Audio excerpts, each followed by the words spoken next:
Celui qui choisit de rester silencieux rencontrera le succès. Celui qui embrasse la pratique du silence et apprend à maîtriser l'art de ne pas parler saura agir judicieusement, car le silence est un acte qui exige de l'effort. Pour beaucoup, ne pas parler est plus difficile que parler. En effet, se taire peut être plus exigeant que de simplement laisser les mots s'écouler. Notre prophète, sallallahu alayhi wa sallam, nous a enseigné l'importance de garder le silence. Il pratiquait ce qu'il prêchait, maintenant souvent de longs moments de silence et ne parlant que lorsque nécessaire. Une personne qui a eu l'honneur de s'asseoir parmi les compagnons du prophète, sallallahu alayhi wa sallam, en tant que l'un des plus jeunes témoigne que le prophète sallallahu alayhi wa sallam restait souvent silencieux, ne riant que modérément.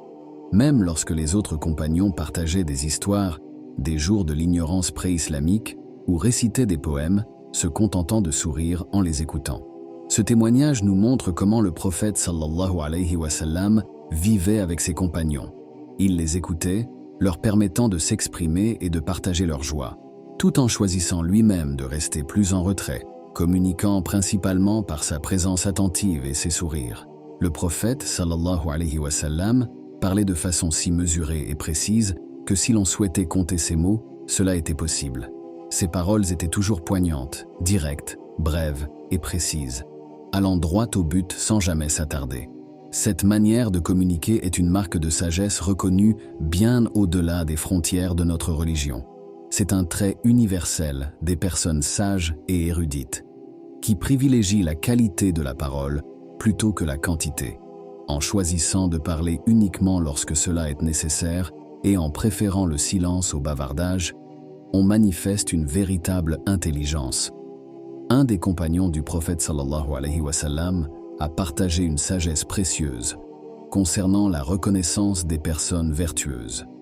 Il expliquait que lorsqu'on rencontre quelqu'un qui montre peu d'attachement au plaisir matériel de ce monde et qui parle rarement, cette personne mérite d'être fréquentée. Cela est dû au fait qu'Allah a doté cette personne de sagesse. Ce compagnon soulignait que l'absence d'avidité pour les biens éphémères et la rareté des paroles indiquent une profondeur de caractère et une clairvoyance que tous ne possèdent pas. Il a dit également, quand on observe quelqu'un qui ne se laisse pas séduire par l'attrait du matérialisme et qui ne s'exprime que pour parler de choses significatives, cette personne devrait être considérée comme un ami précieux. Sa compagnie est bénéfique non seulement parce qu'elle est source de paix, mais aussi parce qu'elle offre l'opportunité d'apprendre et de s'inspirer de sa sagesse. Ce sage compagnon nous met également en garde contre le bavardage incessant et les discussions futiles. Il nous rappelle qu'il suffit pour un homme de dire ce qui est nécessaire et ensuite de se taire. Ce principe de modération dans le discours n'est pas seulement une question d'étiquette sociale. Il est aussi un moyen de préserver sa propre intégrité et de respecter celle des autres. Parler de manière concise et pertinente évite les malentendus et renforce la crédibilité de nos paroles. Ce conseil ancien mais toujours actuel nous incite à valoriser la qualité plutôt que la quantité dans nos échanges. En choisissant judicieusement nos mots et en appréciant le silence, nous suivons un chemin de sagesse qui enrichit non seulement nos vies, mais aussi celles de ceux qui nous entourent. Il a conseillé de laisser de côté ce qui ne nous apporte aucun bénéfice et d'éviter de s'engager dans des discussions qui ne nous concernent pas.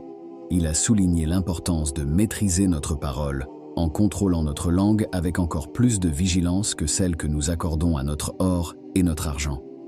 Il insistait sur le fait de faire très attention à nos paroles, de les dépenser avec parcimonie, en faisant une analogie forte, protéger nos mots comme nous protégeons nos biens les plus précieux. Selon lui, il est essentiel de garder notre bouche fermée plus souvent que nous ne gardons notre portefeuille fermé, évitant ainsi les dépenses inutiles de paroles qui pourraient être nuisibles ou superflues. Cette pratique de prudence dans l'expression était courante parmi les compagnons du prophète sallallahu alayhi wa sallam, les sahaba et les premiers érudits musulmans. Ils valorisaient le silence et étaient sélectifs dans leurs échanges, comprenant bien que les mots pouvaient avoir des conséquences importantes. La retenue dans la parole était vue non seulement comme une discipline personnelle, mais aussi comme un moyen de préserver l'harmonie sociale et de maintenir un esprit de communauté respectueux et réfléchi. Cette approche reflète une profonde sagesse qui est encore très pertinente aujourd'hui, nous rappelant l'importance de penser avant de parler et de mesurer nos mots avec soin. Imaginez le nombre de problèmes et de malentendus que nous pourrions éviter si nous privilégions le silence plutôt que de répondre sous l'emprise de la colère. Lorsque les émotions sont à leur comble, nous sommes souvent tentés de réagir immédiatement. Mais choisir de ne pas parler dans ces moments peut prévenir des regrets et des paroles que nous pourrions souhaiter retirer plus tard.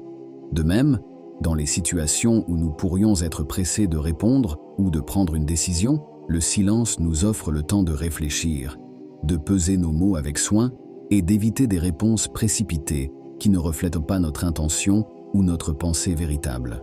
Le silence choisi au lieu de parler sans réflexion permet de ne pas seulement contrôler le flux des paroles, mais aussi d'assurer que ce que nous disons contribue de manière positive à une conversation.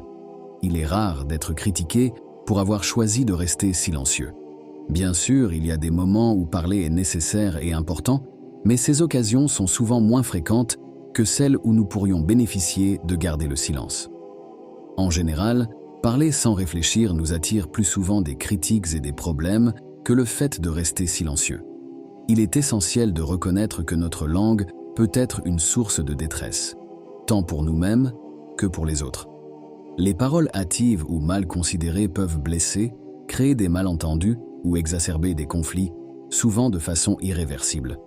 En contrôlant notre impulsion à parler et en choisissant délibérément quand et comment nous exprimer, nous pouvons réduire significativement les risques de regret et de discorde.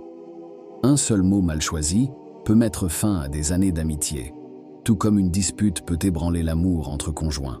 La puissance de la langue est immense et souvent sous-estimée. Son déchaînement peut causer des ravages considérables. Si nous apprenions à retenir nos paroles et à réfléchir avant de parler, combien de malentendus et de conflits pourrions-nous éviter? En conservant nos pensées pour nous jusqu'à ce que nous soyons capables de formuler une réponse plus réfléchie, nous pourrions non seulement sauvegarder des relations, mais également réduire considérablement le stress et les disputes. Cela souligne l'importance cruciale de contrôler notre parole, une compétence qui transcende les cultures et les époques. Cette sagesse se retrouve dans les enseignements de plusieurs cultures et civilisations. Par exemple, Platon a souligné que les hommes sages parlent parce qu'ils ont quelque chose de pertinent à dire, tandis que les fous parlent simplement pour remplir le silence, sans rien apporter de significatif.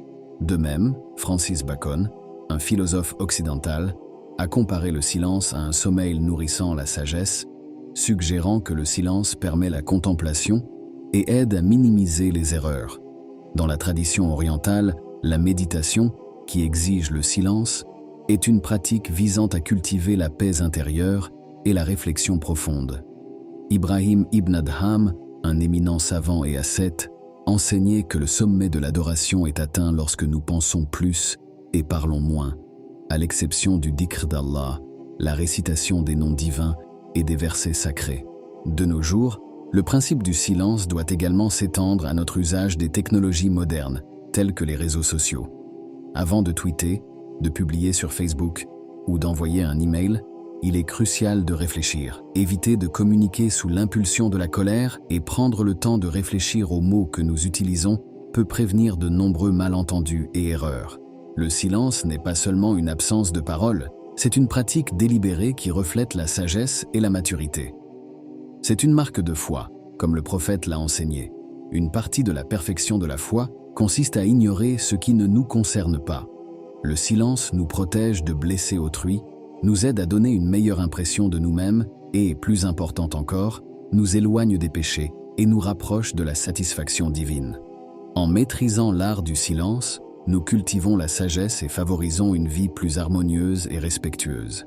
Mes frères et sœurs, comprenez que le silence est en lui-même un art raffiné, un exercice de maîtrise de soi qui nécessite un entraînement rigoureux. Il est essentiel de cultiver l'habitude de rester silencieux et de contrôler votre langue. Avant de parler, prenez un moment pour réfléchir. Si l'envie de dire quelque chose vous vient, interrogez-vous sur la nécessité et la valeur de vos paroles. Dans les affaires de ce monde, le silence a sa place et son importance. Cependant, en ce qui concerne les affaires de l'au-delà, à l'akhira, notre approche doit être différente. Dans ces moments, le dhikr d'Allah et la récitation du Coran sont essentiels. Ils ne sont pas seulement recommandés mais doivent être intensifiés. nous ne prônons pas le silence dans ces cas, mais plutôt l'expression et l'enseignement. Ibn Abd al-Barr, un éminent savant, a souligné que la parole qui émane d'actions pieuses, de la récitation du Coran, et qui vise à réunir et à réconcilier les gens, est bien supérieure au silence. Ainsi, lorsque vous parlez pour rassembler les gens ou pour réparer des amitiés brisées, vous accomplissez des actions louables qui vont bien au-delà du simple fait de garder le silence. En parlant à votre Seigneur, engagez-vous pleinement. La communication avec Allah ne se limite pas à de simples paroles. Elle englobe la réflexion, la prière et une connexion profonde qui se nourrit de la récitation et du rappel d'Allah. Pour conclure, rappelons-nous le célèbre hadith du prophète Mohammed sallallahu alayhi wa sallam. Celui qui croit en Allah et au jour dernier, qu'il dise du bien ou alors qu'il se taise. Rapporté par l'imam al-Bukhari dans son Sahih et également par l'imam Muslim dans son Sahih. Ce hadith nous guide vers la prudence dans nos paroles. Parler quand il est bénéfique de parler et observer le silence quand le silence est préférable. Qu'Allah nous accorde la sagesse de savoir quand parler est judicieux et quand le silence est sage.